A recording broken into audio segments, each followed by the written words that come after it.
మనము కాదు మన తర్వాతి తరానికి విద్యతోనే సర్వం సాధ్యమని నా భూతో నా భవిష్యత్ గతంలో ఎవరు ఆలోచన చేయలే, రాబోయే రోజుల్లో ఆలోచన చేసే సాహసం కూడా చేయని ఒక నిర్ణయాత్మకమైనటువంటి ఆలోచనతో ఈరోజు మనందరి మధ్యలకు వచ్చి మనం బాగుండడమే కాదు, మనము మన కుటుంబము మన ఊర్లు మన జిల్లాలు లేదా మన రాష్ట్రం బాగుండాలంటే భవిష్యత్తులో మన పిల్లలు చదువు బాగుండాలనే ఆలోచనతో దాదాపు 200 కోట్లతో 25 ఎకరాలలో 2600 మంది పిల్లల్ని ఒకేసారి చదివించాలే, ప్రతి నియోజకవర్గంలో ఈ స్కూల్ని పెట్టాలని ఆలోచన తలంపు వచ్చిన మన ప్రియతమ ముఖ్యమంత్రి వర్యులు రేవంత్ రెడ్డి గారికి గట్టిగా ఒకసారి చప్పట్లతో స్వాగతం పలకవలసిందిగా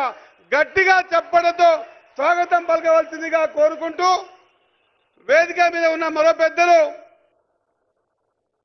వైద్య ఆరోగ్య శాఖ మంత్రి వర్యులు దామోదర రాజనరసింహ గారు, అదే మాదిరిగా వేదిక మీద ఉన్నటువంటి శాసనసభ్యులు శంకరన్న, మదన్న, మేఘారెడ్డి అన్న, రాజన్న, జగదీశ్వరరావు అన్న, సంపతన్న, వర్ణికమ్మ, శివన్న, అందురుద్ రెడ్డి అన్న, అదే మాదిరిగా ఉబేదన్న, మరే మాదిరిగా మా పెద్దలు మా ఎమ్మెల్సీ దామోదర్ సార్ గారు, అదే మాదిరిగా కసిరెడ్డి నాయుడు గారు, ఎన్నమన్న గారు, కలెక్టర్లు మా బిల్లా నాయక్ గారు, మా సరితమ్మ గారు, వేదిక మీద ఉన్న పెద్దలందరికీ ఈరోజు మాలాంటి ఇందరినీ ఇంతమందిని వేదిక మీద మీ ముందు మాట్లాడడానికి అవకాశం కల్పించిన ప్రాణ సమానులైన కాంగ్రెస్ పార్టీ కార్యకర్తలకు పాదాభివందనాలు తెలియజేసుకుంటూ, మీ అందరి ఆశీర్వాదం వల్లనే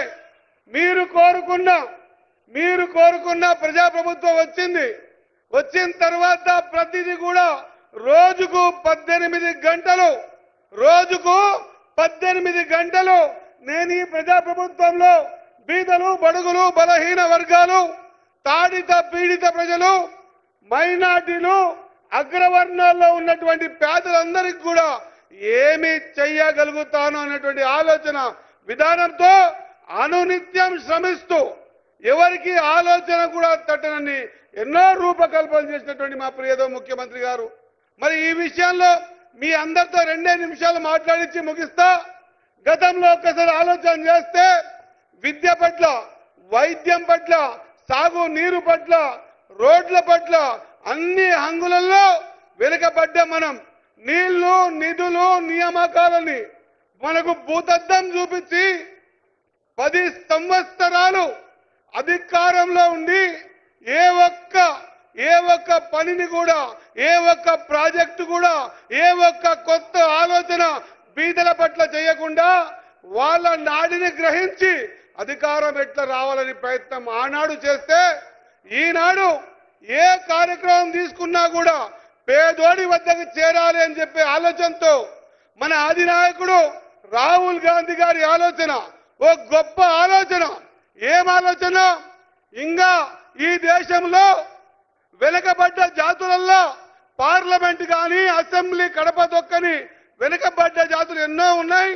వాళ్ళు ఎంతమందో లెక్కించి వాళ్ళకు కూడా లెక్క ప్రకారంగా విద్యా ఉద్యోగాల్లో రాజకీయాలలో అవకాశం కల్పించాలనేటువంటి इस देश में जिनकी जितनी आबादी है उनको उतना हिस्सेदारी मिलना चाहिए. అంటే ఈ దేశంలో మీరెంత ఉన్నారో లెక్క కట్టి మీకు అన్నిట్లో అధికారం ఇవ్వాలనేటువంటి రాహుల్ గాంధీ గారి ఆలోచన ఈ తెలంగాణ రాష్ట్రంలో అధికారంలో ఉన్నటువంటి బీసీ బిడ్డ కాకున్నా కూడా ఇది ప్రతి ఒక్క బీసీ నాయకుడు ఆలోచన చేయాలి.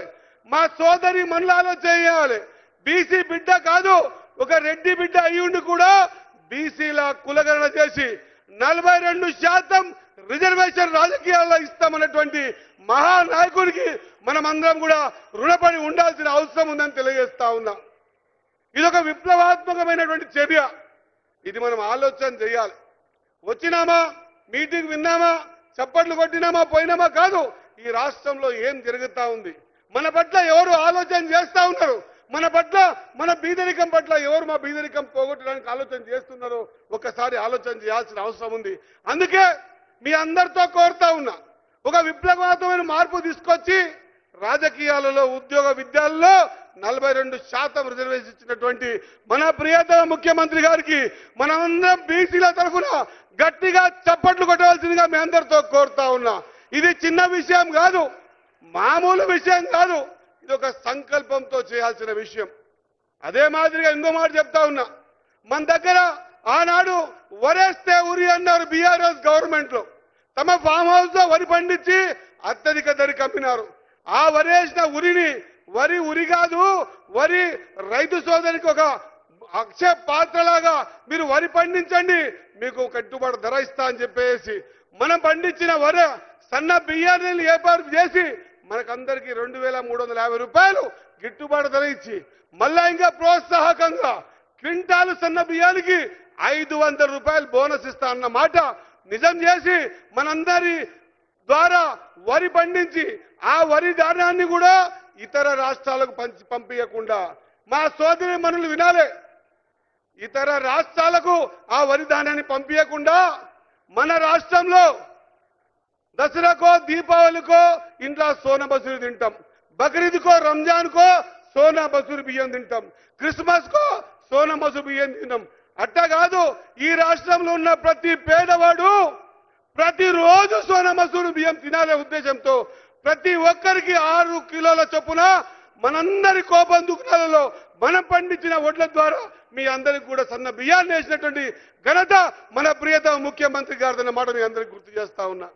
ఇలా సంక్షేమ పథకాలు చెప్పుకుంటూ పోతే 1 కాదు 2 కాదు 10ల సంఖ్యలో 20 సంఖ్యల్లో సంక్షేమ పథకమే ధ్యేయంగా బీద బడుగు బలహీన వర్గాలే కోణంగా మీ అందరి ఆకలి తీసేటువంటి ఆలోచన చేసింది. ఇది కాంగ్రెస్ పార్టీ లక్ష్యం.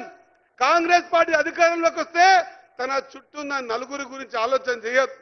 లబ్ధిదారుడు లైన్లో నిలబడితే ఆఖరోనికి కూడా మన ప్రభుత్వం ద్వారా లబ్ధి చేకూరాలని ఆలోచన చేస్తుంది. కాబట్టి మిత్రులారా, సోదరులారా, మా అక్క చెల్లెళ్ళారా, ఇంత నిర్ణయాత్మకమైనటువంటి ఆలోచనతో చేస్తున్నటువంటి ఈ ప్రభుత్వాన్ని మీరు ఆశీర్వదించారు, ఇంకా ఆశీర్వదించాల్సి మమ్మల్ని బలపరచాల్సిన అవసరం ఎంతైనా ఉంది అని తెలియజేసుకుంటూ మరొక్కసారి మీ అందరికీ పేరు పేరున హృదయపూర్వక నమస్కారాలు తెలియజేస్తూ మనందరి పక్షాన ఎస్సీ ఎస్టీ బీసీ మైనార్టీ అగ్రవర్ణాల పేదల పక్షాన మరి ఈ నిర్ణయాత్మకమైనటువంటి 42% రిజర్వేషన్ గా ఇచ్చినటువంటి పెద్దలు రేవంత్ రెడ్డి గారికి మనస్ఫూర్తిగా హృదయపూర్వక ధన్యవాదాలు తెలుస్తూ ముగిస్తా ఉన్నా. జై హింద్, జై కాంగ్రెస్.